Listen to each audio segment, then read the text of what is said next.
gonna do to make a living? Right. Oh, well, if that's the case, then go ahead. No need to be so hard on her, Rosie. Worked.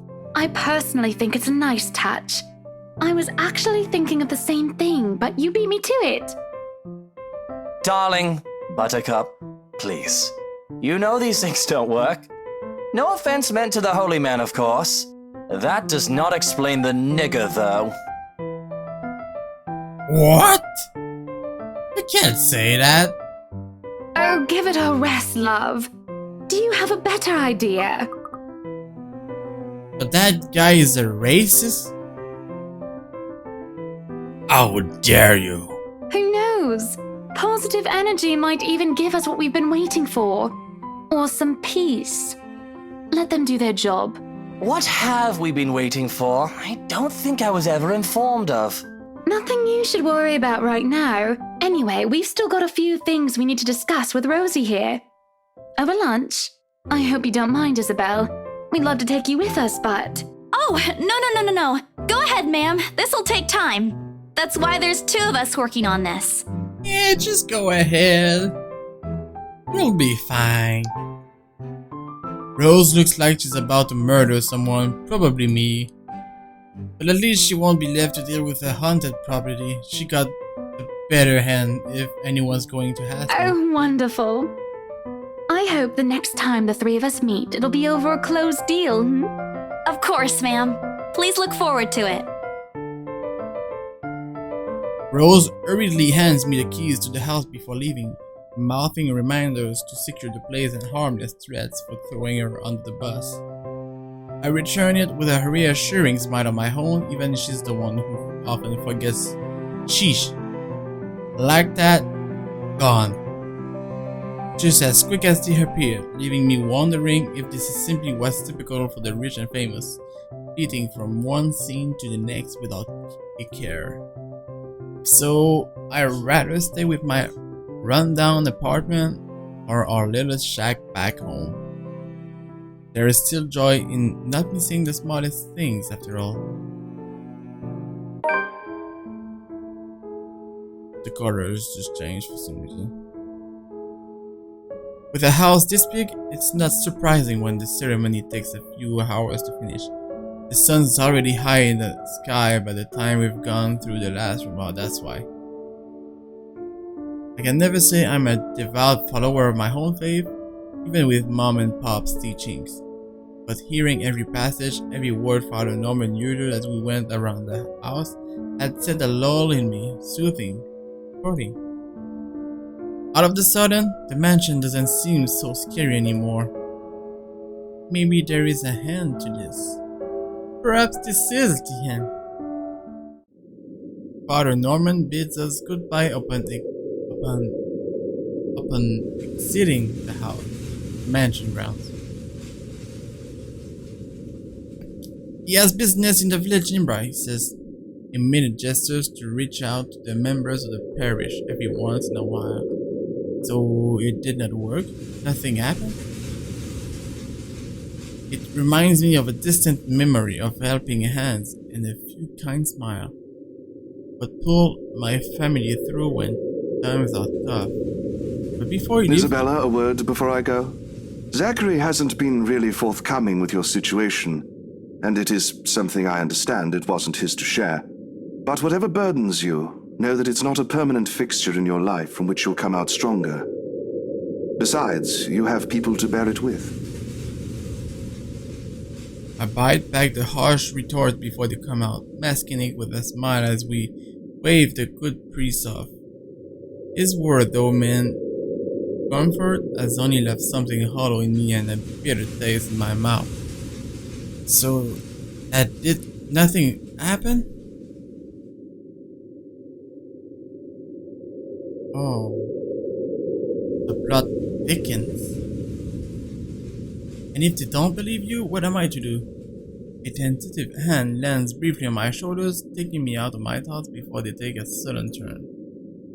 But my smile doesn't quite reach my ears when I turn to him. Say, do you want to go somewhere? Right now?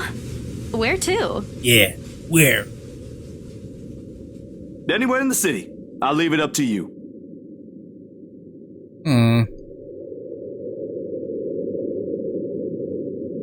Should I take his offer? Sure, let's go hang out with It Zach. wouldn't hurt. I've got some stuff I need to buy. Groceries. And there's a shop I want to check. Is it real food this time? Let me guess. Rebecca? She's just worried about you. Even I can't eat that much instant noodles. Jeez. Think of it as a talent. As a talent? Let's just go, Zach. I smile, real one this time, devoid of any unpleasant thoughts. Regardless of what happened, I don't want to think of them that way. Zach has me wait on the nearby bench upon arriving, prior to going off somewhere. He has not returned since, and it's been a good 20 minutes of being left alone entirely to my thoughts. In this weather, the city park gives us a lazier and more languid vibe than usual. Where children are usually seen running around and playing, there are now people leaning back on the picnic blankets and simply enjoying the afternoon sun. The smell of food drifts from nearby food carts, and if the wind blows in the right direction, one will catch the whiff of freshly trimmed grass. I gladly sleep on this bench if I'm not waiting for anyone. Soon enough, I see his hulking figure running towards me, carrying a medium-sized box on one hand and casually waving the other. He's panting when he reaches my bench, sweat dripping profusely from his forehead, but there's a grin on his face. Sorry, the line was really long. Really long. Really? You didn't have to run. Sit down first. Nah, I'm good. Didn't want to make you wait for these. I already know what's in the blue box before he opens it. Cinnamon rolls. Oh yeah! All 6 of them topped with a white cream cheese glaze. The very same one I bought after I sold my first property. After I met Zach, Ash, and Becca. Funny how such a small thing can trigger a distant memory no matter how mundane it is. I don't say no to free food, but why is he getting me these now? What for? He leans on the empty space beside me, wiping sweat off his forehead before An answering. apology. And his thanks for yesterday and the other day. You don't have to buy me anything, Zach. You were upset. You haven't been yourself recently, and people kind of miss that, you know? Are you just saying that, or... No, really. Rebecca told me. You know how she is. Ashton, too. Ashton was an ass. He should have been named Ashhole instead. He went a little overboard, yeah. I can talk to him if you want. He'll still tease me about it, even if it's Rebecca telling him to stop. Besides, I can handle him. You always do. And yesterday, when you talked me through my little slump, I thought, hey, I want our old Isabella back. Are you still upset?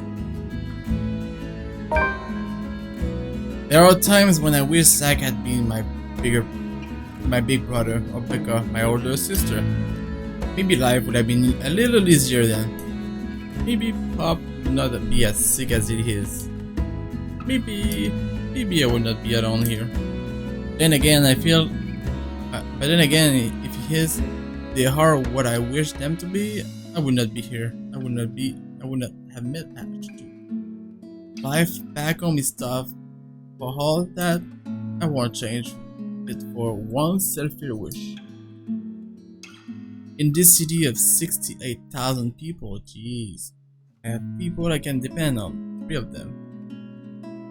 When you think about it, when you compare the numbers to the odds of finding someone like them amidst the sea of nameless people, I'm lucky. Thanks a lot for today, Zach. You didn't have to, but you did. I can always count on you. Just me? No Ashton or Rebecca? Oh boy, they won't be happy to hear that. I don't mind being the favorite, though. Nope, no favorites. But you cook better than both of them, so that's a plus.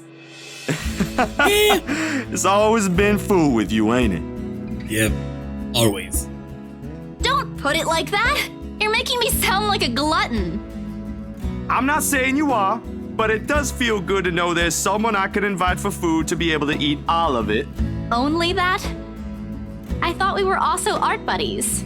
Oh, that too. Yeah, too. But the food thing really stands out when you think about it. You do eat a lot for someone your, size. Low blow. I take pride in my height. So, is it okay now? Do you feel better? Does it still scare you? Well, I mean, I'm not sure if the ceremony works, so it's hard to say. A little. I'll be okay. I'll figure it out somehow.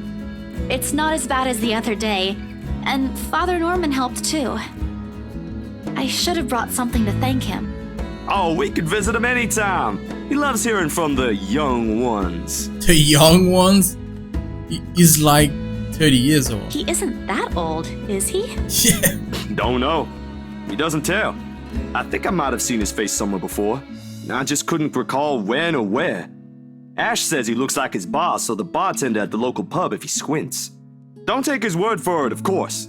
He might have accidentally inhaled something from the forensic lab again when he said that. This time, the laughter that comes from both of us is genuine. Back to the usual. Things may have not been the easiest lately, but it certainly isn't the worst that has happened. We do end up sharing the cinnamon buns between us, despite Zach's insistence that it's only for me. But more than the food, there is repose and contentment. If you need anything, just ring, okay? Like when Ash annoys you too much. I'll help you with him, best friend or not. Alright. I'm gonna beat him for you. No way. I can take him on. Still an extra muscle wouldn't hurt, yeah? Just let me know, and I'll back you up. My sister knows this one thing to shut him up when he's being his usual self. Ask me what it is whenever you want, and I'll spill it. Ooh. I don't think that's necessary, but thanks. I'll keep that in mind. Leaves me with a smile and a wave. Off to some new jig again. As for me, we still need to talk. Becca, Ash, and I put petty arguments aside like the others we all are. This, however, is a start, no matter how small it may be. I just hope I can keep them safe.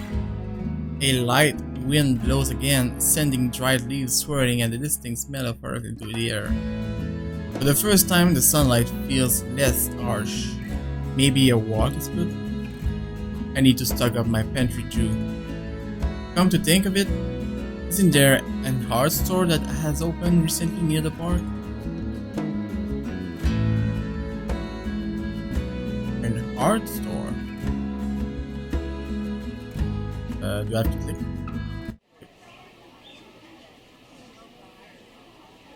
The cat's name is Berithiel. Or at least that's what his cutter says. It's an odd name to give a cat in my opinion, but it speaks grace much like the one that carries it. It shows in the way he swishes his tail and his eyes follow my hands every movement. I'm not sure what he finds fascinating in me, to be honest. I'm not the very picture of grace when he found me after all. What's going on? Kinda lost right now. It was a bad idea carrying 2 heavy bags of newly bought hard materials and grocery. Oh, so we're back at the hard shop, alright. Without help or sure ride home.